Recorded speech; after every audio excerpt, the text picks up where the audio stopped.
La ville d'Adiaké a vibré du 1er au 3 mai au rythme de la 12e édition du Festival des Arts et du Tourisme d'Adiaké, dénommé FATA, un événement culturel majeur qui célèbre chaque année les traditions, les savoir-faire et les atouts touristiques du département.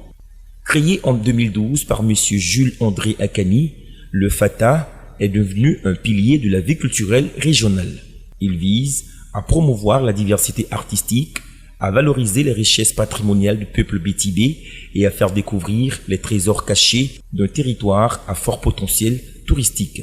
Cette 12e édition a réuni un large public composé d'artistes venus de différentes régions, d'artisans locaux, d'opérateurs culturels, de visiteurs nationaux et internationaux, mais surtout des artisans d'Adiaké, fiers de faire découvrir leur terroir. Durant 3 jours, la ville a abrité un foisonnement d'activités, notamment spectacles de danse traditionnelle, de percussion et de théâtre en plein air, dégustation gastronomique autour des plats typiques du peuple bétibé, riches en saveurs et en histoire, excursions touristiques vers des sites naturels et culturels souvent méconnus mais chargés de charme et d'authenticité. Le lancement officiel du Festival des Arts et du Tourisme d'Adiaké s'est tenu le jeudi 1er mai en présence de nombreuses autorités, notamment le préfet du département d'Adiaké, des représentants du ministère de la Culture et de la Francophonie, des autorités administratives, politiques et sécuritaires, des guides religieux de différentes confessions et les chefs traditionnels garants des coutumes locales. Chacun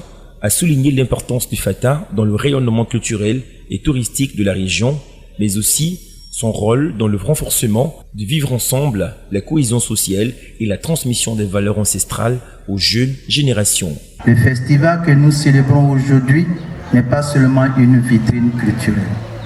C'est un symbole fort de l'engagement d'Adiaké à préserver, à promouvoir son identité, son patrimoine et son potentiel touristique. Il est aussi le reflet d'une Côte d'Ivoire riche de sa diversité, unie dans sa volonté de faire rayonner la culture et le développement local.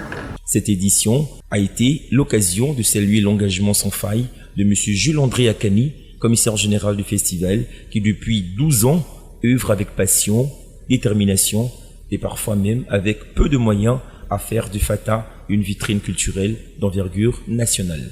Le FATA 2025 s'achève sur une note de fierté et d'espoir avec la promesse de revenir encore plus fort pour la 13e édition. Longue vie à ce festival qui fait battre le cœur d'Adiaké et résonner l'âme de tout un peuple.